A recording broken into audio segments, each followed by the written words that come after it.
alors Adama fàttewuma ko dinaa ko remercier su may jëlaat parole alors maa ngi léegi nii pour la prise de parole l'ancien ministre monsieur Serigne Mbacké Ndiaye.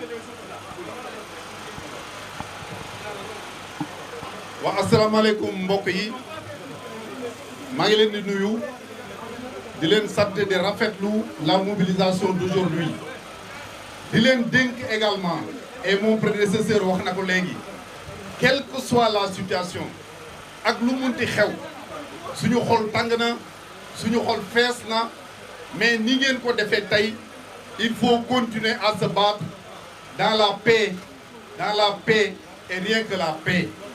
N'oublions pas qu'il y a certes des milliers de Marocains à Dakar, mais il y a des centaines de milliers de Sénégalais au Maroc.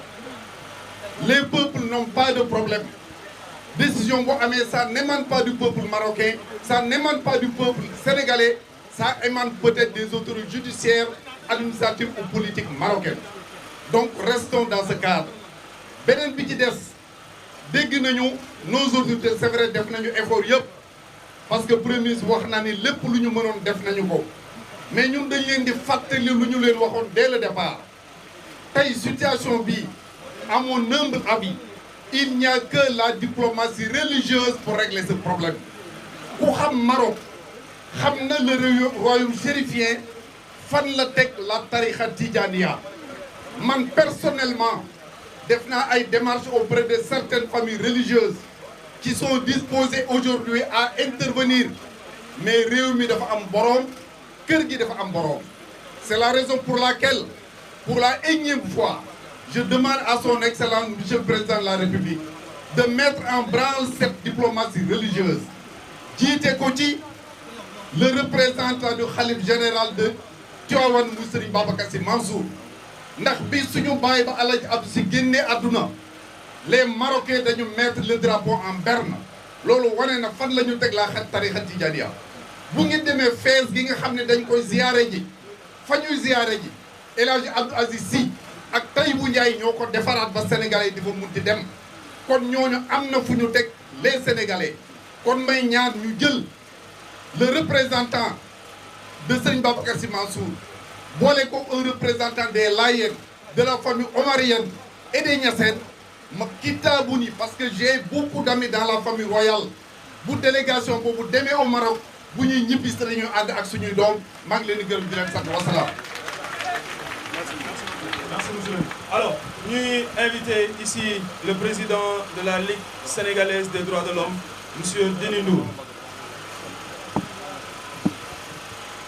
jërëjëf ñu ngi nuyu mbooloo mi yëpp waaye wax ji day gàtt li tax muy gàtt mooy dafa am li ñuy def li ñuy naan procès boo xam ne équitableul te Sénégal nag dafa bokk ci communauté internationale bootu ci mbootaayu xeeti ñu koy wax Nations Unies mu am article bu ñuy wax article 10 ci déclaration universelle des droits de l'homme article boobu dafa ne nit ku ne da nga war a am procès équitable suñuy supporter nag amuñu procès équitable donc loolu violation la ñaareel bi mooy dafa am benn article bu ñu article 14 du pacte international des droits civils et politiques loolu it dañ ko jalgati donc to the international community we are saying out loud this is not acceptable.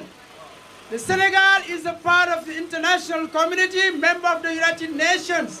But we know that this trial of our supporters who were convicted is not right. That's why we are privileging diplomacy. But if it doesn't work, we will go to the Council of the Human Rights of the United Nations. maa ngi leen di gërëm di leen sant.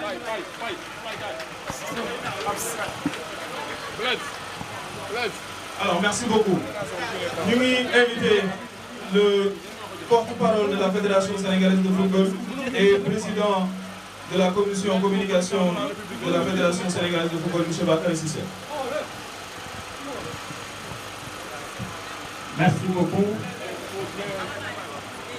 C'est avec désarroi, consternation et surtout indignation que nous prenons la parole aujourd'hui pour dénoncer ce qu'on a fini d'appeler le kidnapping de nos supporters, de nos 18 supporters qui croulent depuis le 18 janvier dernier dans 2 prisons marocaines. Je vais dire exactement ce que j'avais dit à la veille de la Coupe d'Afrique des Nations lors de la représentation des supporters. C'est vrai, les joueurs retenus par Pape Thiaw sur le prêt défendent les couleurs du Sénégal. Mais vous les supporters, dans les gradins, vous jouez un rôle.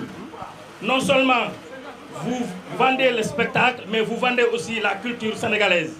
C'est pourquoi j'ai l'habitude de dire que nos supporters ont choisi de façonner toute leur vie, jusque dans le moindre détail, afin que leur connaissance et leur expérience soient à la disposition de la population sénégalaise, surtout des plus jeunes. Pour que leur grandeur d'âme ne souffre d'aucune contestation et que le sentiment de connaissance qui les habite, joint à un coup d'œil sûr et intuitif sur les hommes et sur les événements, soit leur guide de toujours. Ces supporters-là aujourd'hui qui croupissent dans les prisons marocaines doivent être sortis d'affaires. Moi je l'ai dit et je le répète, ils font l'objet d'un otage. La population, pour ne pas dire la justice marocaine, pour calmer l'ardeur de ces supporters, a pris les supporters sénégalais comme trophée de guerre. Et quelqu'un l'a dit ici, on ne gagne pas un trophée en décrétant la victoire finale. On joue et on joue, on joue. Les supporters sénégalais aujourd'hui, ils sont dans de bonnes conditions. Moi, j'ai eu l'occasion de les rencontrer à 2 reprises. J'ai participé à leur audition, j'ai participé à leur jugement. Mais j'avoue que j'avais les larmes aux yeux parce qu'ils ne le méritent pas. Nous, ils étaient partis pour défendre les couleurs du Sénégal. Ils ont été transportés par l'État du Sénégal. Ils ont été logés par l'État du Sénégal. Et cet État du Sénégal doit impérativement les accompagner. Quelles que soient les circonstances. Il ne faut pas que nous l'âme. Il faut dire les choses telles qu'elles sont. Aujourd'hui, il n'en est pas question que ces garçons-là restent plus d'1 mois en prison. Ce n'est pas normal. Non, je l'ai dit et je le répète. Donc, aujourd'hui, je vais terminer pour vous faire comprendre que moi, je le sais et vous le savez tous, qu'entre les supporters sénégalais et l'équipe nationale du Sénégal, c'est une histoire d'amour qui existe. Ça depuis le temps immémoriaux. Ça veut dire quoi? C'est comme si un jeune époux disait à son épouse, tu es l'homme qui est arrachement soif irréel, l'endroit où les réels se confondent au réel, pour donner à ma vie saveur libre. Merci beaucoup.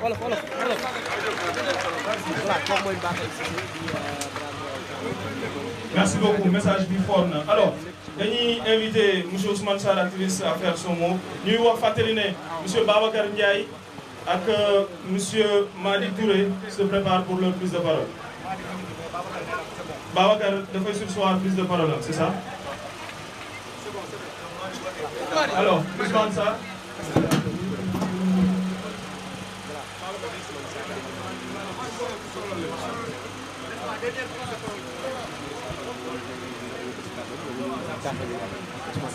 gars yi dama leen a bëgg a dégg bu ma nee libéré libéré libéré dégguma leen de libéré dama ne tey xam ngeen ne li ñu fi indi ci weeru koor bi mooy pour demander ñu libérer suñu supporters yi nga xamante ni nii dañu leen a téye en otage. dañu la téye en otage parce que xam nañu ne ni ñu leen jàppee teguwul ci dëgg teguwul ci yoon. xam nañu ne li tax ñu téye leen Maroc parce que dañu leen a gagné li nga xam ne moom mooy Coupe d'Afrique bi bu fekkoon ne ñoom ñoo gagné heure bii nii suñu supporters yi ñibbisi nañ bu yàgg. kon nag lii du question que parce que dañu leen a téye légalement mais dañu leen a téye en otage parce que dañu perdre li nga xamante ne nii moom mooy CAN bi. si loolu nag dañuy woo ñi nga xam ne ñoom ñooy suñu autorités yi dañuy woo le président de la République xam nañu ne wala dégg nañu ne mi ngi def ay efforts pour demander grâce.